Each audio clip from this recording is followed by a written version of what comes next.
വരച്ച വരകളൊന്നും ഇനി മാറ്റി വരയ്ക്കാൻ കഴിയില്ല. പിന്നെന്തിനാണ് ഈ സ്വയം പഴിക്കൽ? ഇന്നലെ പറ്റിയല്ല, നാളെ പറ്റി ചിന്തിക്കേണ്ടത്. പ്രസാദ് കേൾക്കുന്നുണ്ടോ?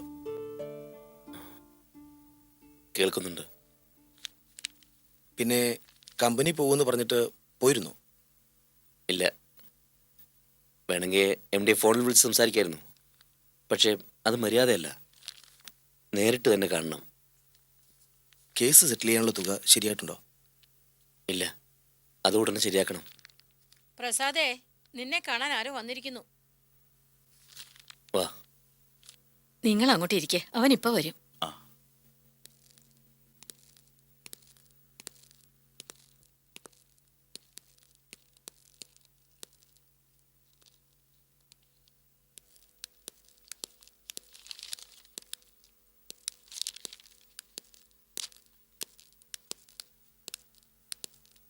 ആ, ഇതാരൊക്കെയാ? എന്തുണ്ട് വിശേഷം? റാമോഹനും കമ്പനിക്കൊക്കെ സുഖം തന്നെയല്ലേ? അല്ല, എന്താ ഈ വിസിറ്റിന് പിന്നിൽ? പിന്നെ ഞങ്ങൾ പ്രസാദിനോടൊരു ഇമ്പോർട്ടൻ്റ് മാറ്റർ സംസാരിക്കാന്ന് വെച്ച്. ആയിക്കോട്ടെ, നിങ്ങൾ സംസാരിക്കുക. പ്രസാദ്, ഞാൻ പിന്നെ വരാം. വരണം, മറക്കരുത്. ഇല്ല. ഇരിക്കൂ. നഴ്സിംഗ് ഹോമിലെ സംഭവം ശരിക്കും ഞങ്ങൾ ഞെട്ടിപ്പോയി. ആരാണത് ചെയ്തത്? പ്രതിയെ കിട്ടിയില്ലല്ലോ. ഇല്ല, ചിലരെ സംശയിക്കുന്നുണ്ട്. പ്രധാന പ്രതിയെന്ന് സംശയിക്കുന്നവൻ ഇപ്പോൾ ഒളിവിലാ. ആരാത്? ഒരു മുരുകൻ. ഫോറൻസിക് ലാബിൽ നിന്ന് കിട്ടിയ റിപ്പോർട്ട് പ്രകാരം വിഷക്കുപ്പിയിൽ പതിഞ്ഞ ഫിംഗർ പ്രിന്റ്സ് മുരുകൻ്റെതാണെന്ന് തെളിഞ്ഞു കഴിഞ്ഞു. ഈ മുരുകനെ ജെയിംസിന് അറിയാം. മുരുകനോ? അന്നൊരിക്കൽ നേഴ്സിംഗ് ഹോം വന്നപ്പോൾ ഒരു പേഷ്യൻറ്റിനെ കണ്ടിട്ട് ഇവനെവിടെയോ കണ്ടതാണല്ലോ എന്ന് ജെയിംസ് പറഞ്ഞില്ലേ? ഓർമ്മയുണ്ടോ? ഉണ്ട്. അവനാണോ മുരുകൻ? അതെ. എന്നാ പ്രസാദ് ഒരു സത്യം മനസ്സിലാക്കിക്കോ. ഈ ദുരന്തത്തിന് പിന്നിൽ, ഈ 3 മരണങ്ങൾക്കും പിന്നിൽ റാംമോഹന്റെ കൈകളുണ്ട്. ഉറപ്പാ.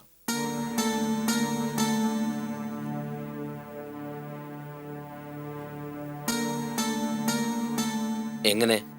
അന്ന് നേഴ്സിംഗ് ഹോമിൽ കണ്ട അവന്റെ മുഖം പിന്നീടാണ് എനിക്ക് ഓർമ്മ വന്നത്. ഒരിക്കൽ കമ്പനിക്ക് വേണ്ടി ഒരു കോളനി ഒഴിപ്പിക്കൽ നടന്നില്ലേ, നാഗപുരം കോളനി?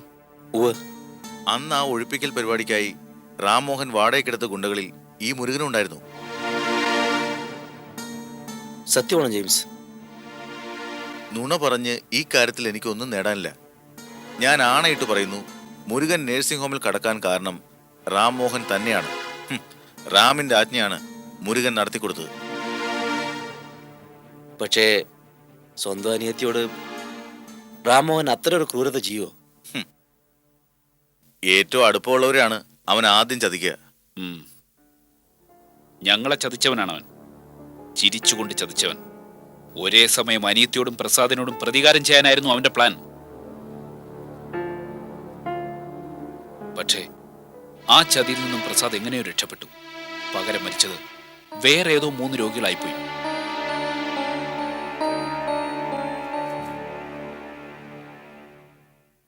എല്ലാം പ്രീപ്ലാൻഡ് ആണ്. റാംമോഹനാണ് ഇതിനൊക്കെ പിന്നിൽ. അയാൾ അറിയാതെ മുരുകൻ നേഴ്സിംഗ് ഹോമിൽ എത്തില്ല. പ്ലാൻ ചെയ്യാനും അത് വിദഗ്ധമായി നടപ്പിലാക്കാനും റാംമോഹൻ ആരും പഠിപ്പിക്കണ്ടല്ലോ. അനുഭവസ്ഥരല്ലേ നമ്മൾ. ആ 3 മരണത്തിന്റെയും പിന്നിൽ അവനാണ്. നേഴ്സിംഗ് ഹോമിന്റെ നാശം മാത്രമല്ല, പ്രസാദിന്റെ നാശവും അവന്റെ ലക്ഷ്യമായിരുന്നു. തീർച്ച. ശരിയാണ്. പ്രസാദ് എക്സിസ്റ്റ് ചെയ്യുന്നത് അവന് പ്രശ്നമാവുമല്ലോ. അതെ. ഇനി നമ്മൾ പ്രസാദുമായി അലയൻസിലാകുമോ എന്ന ഭയവും അവനുണ്ടാവും. ആ അപകടം മുൻകൂട്ടി കണ്ട് പ്രയോഗിച്ച ബുദ്ധിയാണിത്. പക്ഷേ എല്ലാവർക്കും എപ്പോഴും ജയിക്കാൻ പറ്റില്ല ജെയിംസേ. താൻ നോക്കിക്കോ, ഈ ദുരന്തത്തിന് പിന്നിൽ യഥാർത്ഥത്തിൽ അവന്റെ കൈ ഉണ്ടെങ്കിൽ ഇതവന്റെ അസ്ഥിവാരം തോണ്ടും. നമ്മളെ കമ്പനിയിൽ നിന്ന് പുറത്താക്കി അവൻ ആഘോഷിച്ചില്ലേ, ഇനി അവൻ പുറത്താകാൻ പോകുന്നു. അത് നമ്മളും ആഘോഷിക്കും. കമ്പനിയിൽ നിന്ന് പുറത്താകുന്നതുകൊണ്ട് മാത്രം ഇത് ഒതുങ്ങാനും പോകുന്നില്ല. ഇത് കേസ് ക്രിമിനലാ. അവൻ ട്രാപ്പിലാവാൻ ചാൻസ് ഉണ്ടോ? ഇല്ലെങ്കിൽ ഉണ്ടാക്കണം. ജോലി പോയി വീട്ടുകാരുടെയും നാട്ടുകാരുടെയും മുമ്പിൽ നമ്മൾ കോമാളികളായത് അവൻ കാരണമാണ്. അതിന്റെ കണക്ക് തീർക്കണം. പുറത്ത് നമ്മളിങ്ങനെ വെയിൽ കൊള്ളുമ്പോ അവനകത്ത് AC മുറിയിലിരുന്ന് സൂയിക്കല്ലേ. ആ സുഖം നമുക്ക് അവസാനിപ്പിക്കണം. പക്ഷേ എങ്ങനെ?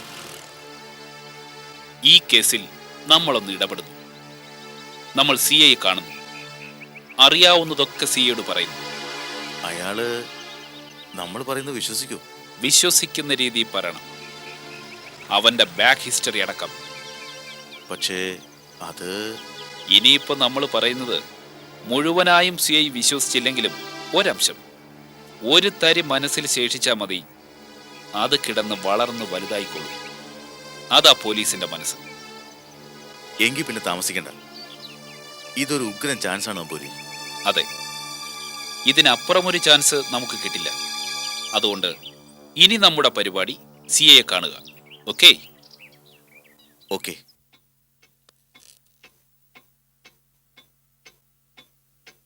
നിങ്ങൾക്ക് ഈ നേഴ്സിംഗ് ഹോമുമായുള്ള ബന്ധം? ഞങ്ങളുടെ ഒരു കൊളീഗ് അവിടെ പേഷ്യൻ്റ് ആയിരുന്നു. ആരാണത്? പ്രസാദ്. പ്രസാദിനെ കാണാൻ ഞങ്ങൾ ഇടയ്ക്കിടെ നേഴ്സിംഗ് ഹോമിൽ പോയിട്ടുണ്ട്. ഉം. ശരി, നിങ്ങളുടെ സംശയം കേൾക്കട്ടെ.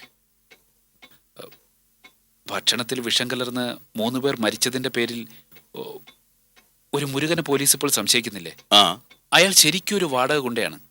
ഞങ്ങൾക്ക് അയാളെ അറിയാം. എങ്ങനെ? ഞങ്ങളുടെ കമ്പനിക്കായി ഒരു കോളനി ഒഴിപ്പിക്കേണ്ടി വന്നപ്പോൾ അന്ന് ഞങ്ങൾ വിലക്കെടുത്ത വാടക ഗുണ്ടകളിൽ ഒരാൾ ഈ മുരുകനായിരുന്നു. ഉം. മുരുകനെ അന്ന് കൂട്ടിക്കൊണ്ടുവന്നത് ഞങ്ങളുടെ സഹപ്രവർത്തകനായിരുന്ന റാംമോഹനായിരുന്നു. റാംമോഹനോ? അതെ സർ, റാംമോഹൻ, ഡോക്ടർ രേഖയുടെ ബ്രദർ. ഓ, ഞങ്ങൾ മനസ്സിലാക്കിയിടത്തോളം പ്രതി മുരുകനാണെങ്കിൽ ഈ കേസിൽ മുരുകന് പിന്നിൽ റാംമോഹനായിരിക്കും. പക്ഷേ സ്വന്തം സഹോദരിയുടെ സ്ഥാപനത്തെ എന്തിനയാൾ തകർക്കണം? അത് സ്വത്തിടപാടിന്റെ കാര്യത്തിൽ അവർ തമ്മിൽ ഈടെ ഒരു തർക്കം ഉണ്ടായിട്ടുണ്ട്. നേഴ്സിംഗ് ഹോം നിൽക്കുന്നിടത്ത് ഒരു ബാർ ഹോട്ടൽ പണിയണമെന്ന് റാമിന് മോഹം ഉണ്ടായിരുന്നു. ഡോക്ടർ രേഖ അത് സമ്മതിച്ചില്ല. അത് ശരി. ആ രോഷം തീർക്കുന്നതിനു വേണ്ടിയാവണം റാം മുരുകനെ വാടകയ്ക്കെടുത്തതും നേഴ്സിംഗ് ഹോമിലേക്ക് രോഗിയുടെ വേഷം കെട്ടിച്ചയച്ചതും. ഉം.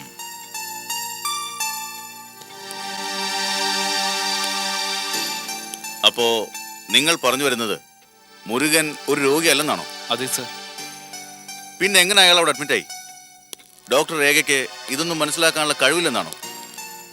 മാനസിക രോഗമല്ലേ സർ, പെട്ടെന്ന് അഭിനയിച്ച് ഫലിപ്പിക്കാൻ പറ്റും. ആർക്കും സംശയം ഉണ്ടാവില്ല, ഡോക്ടർക്ക് പോലും. പക്ഷേ ഡോക്ടർ രേഖ റാംമോഹനെ കുറിച്ച് ഇതുവരെ ഒരു പരാതിയും തന്നിട്ടില്ലല്ലോ. റാമും മുരുകനുമായുള്ള ബന്ധം ഡോക്ടർ രേഖയ്ക്ക് അറിയില്ലല്ലോ സർ. റാമിന്റെ കൊളീഗ്സ് ആണോ നിങ്ങൾ? ആയിരുന്നു. ഇപ്പൊ അല്ലേ? എന്താ മിണ്ടാത്തത്? ഇപ്പൊ നിങ്ങൾ റാമിന്റെ സഹപ്രവർത്തകരല്ലേന്ന്? അല്ല, ഞങ്ങളിപ്പോ കമ്പനിയിലില്ല സർ. കമ്പനി ഞങ്ങളെ പുറത്താക്കി. എന്തിന്? സത്യസന്ധമായി ജോലി ചെയ്തിരുന്ന എഞ്ചിനീയേഴ്സാണ് ഞങ്ങൾ. ദില്ലിയിൽ നിന്നും റാംമോഹൻ വരുന്നതുവരെ ഞങ്ങളുടെ ഭാഗത്തു നിന്നും ഒരു തെറ്റും ഒരു മാൽപ്രാക്ടീസും ഉണ്ടായിട്ടില്ല. റാമാണ് ഞങ്ങളെ തെറ്റ് ചെയ്യാൻ പ്രേരിപ്പിച്ചതും പഠിപ്പിച്ചതും. ഞങ്ങളൊന്നും ഒളിച്ചു വെക്കുന്നില്ല. ആ സംഭവത്തിൽ ഞങ്ങളും കുറ്റക്കാർ തന്നെയാണ്. പിൻവാതിലൂടെ ഞങ്ങൾ 3 പേരും ചേർന്ന് കുറച്ച് സമ്പാദ്യം ഉണ്ടാക്കി. അതിൽ സിംഹഭാഗവും റാംമോഹനായിരുന്നു നേടിയത്. ഞങ്ങൾക്ക് നാമമാത്രമായൊരു പങ്ക് തന്നുവെന്ന് മാത്രം. പക്ഷേ അവസാനം അവ ഞങ്ങളെ ചതിച്ചു. MDയെ തെറ്റിദ്ധരിപ്പിച്ച് ഞങ്ങളെ കമ്പനിയിൽ നിന്ന് ഔട്ടാക്കി. അവനൊരു പരിക്കും പറ്റിയില്ല. MDയുടെ മുമ്പിൽ നല്ല പിള്ളയായി ഇപ്പോഴും അവൻ അകത്തുണ്ട്. ഞങ്ങൾ ജോബ്ലെസ്സായി പുറത്തും. ഞാൻ വേറൊന്ന് ചോദിക്കട്ടെ.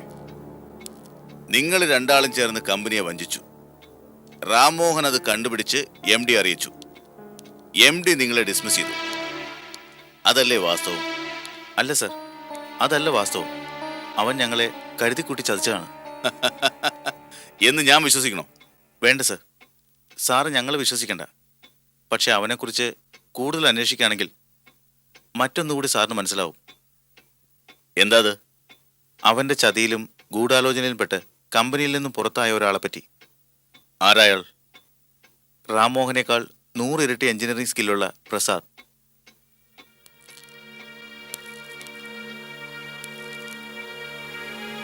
സത്യത്തിൽ പ്രസാദിനെ മാനസിക രോഗിയാക്കിയതിൽ റാംമോഹന് നല്ല പങ്കുണ്ട് സർ. പ്രതിയോഗികളെ നശിപ്പിച്ച് നാമാവശേഷമാക്കാൻ അവന് വല്ലാത്തൊരു കഴിവുണ്ട്.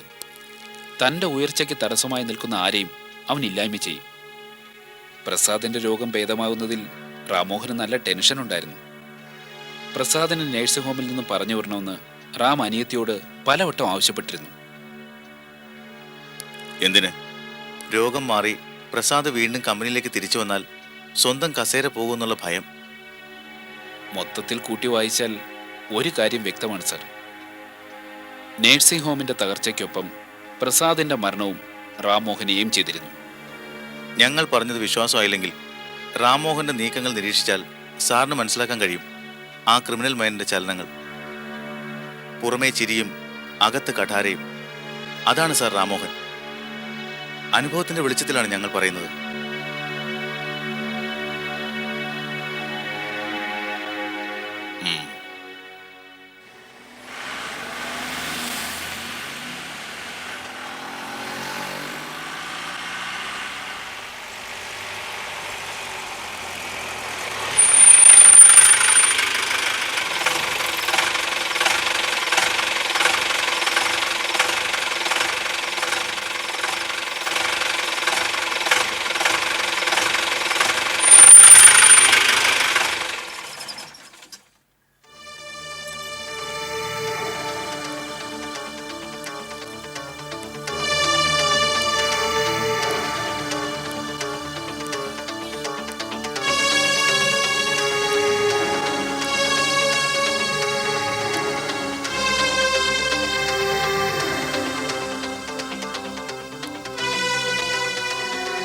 Hello sir. ഹലോ. എന്താ സർ സൈറ്റിലേക്കൊക്കെ? ഞങ്ങൾ പോലീസുകാർക്ക് ഒരു സ്ഥലവും നിഷിദ്ധമല്ലല്ലോ. ആണോ? ഒരിക്കലുമല്ല, വെറുതെ ചോദിച്ചതേ ഉള്ളൂ. ഇതൊരു ഉഗ്രൻ ബ്രിഡ്ജാണല്ലോ. എന്നത്തേക്ക് പൂർത്തിയാവും? Within 3 months. അതിൻ്റെ തിരക്കില്ല ഞങ്ങൾ. രാവും പകലും ഇതിന് പുറകില്ല. പിന്നെ പുതിയ വിശേഷങ്ങൾ എന്തെങ്കിലും? വിശേഷങ്ങളൊക്കെ നിങ്ങൾ അറിഞ്ഞു കാണുമല്ലോ. ഇല്ലല്ലോ. എന്താ സർ പ്രത്യേകിച്ച്? പ്രധാന പ്രതി രക്ഷപ്പെട്ടു കളഞ്ഞു. പ്രധാന പ്രതി എന്ന് പറയുമ്പോൾ മുരുകൻ. ഓ, അവൻ നേഴ്സിംഗ് ഹോമിൽ നിന്ന് ചാടിപ്പോയി കളഞ്ഞു. ഇപ്പോ അവനെ തേടിയുള്ള ഓട്ടത്തിലാണ്. അവൻ എവിടെയുണ്ടെന്ന് ഒരറിവില്ലേ സർ? എന്തൊരു ചോദ്യം! എവിടെയാണെന്നറിഞ്ഞാ പോയി പിടിക്കില്ലേ? അല്ല, ഞാൻ ഉദ്ദേശിച്ചത്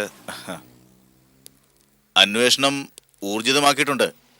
പക്ഷേ എല്ലാവരും സത്യസന്ധമായി സഹകരിച്ചാലല്ലേ കേസ് വേഗം തെളിയിക്കാനാവൂ. ചിലപ്പോ ഒരു ചെറിയ സൂചന മതി അന്വേഷണത്തിനൊരു വലിയ വഴി തുറന്നു തരാൻ. ആ സൂചന മനഃപൂർവ്വം തരാതിരുന്നാലോ?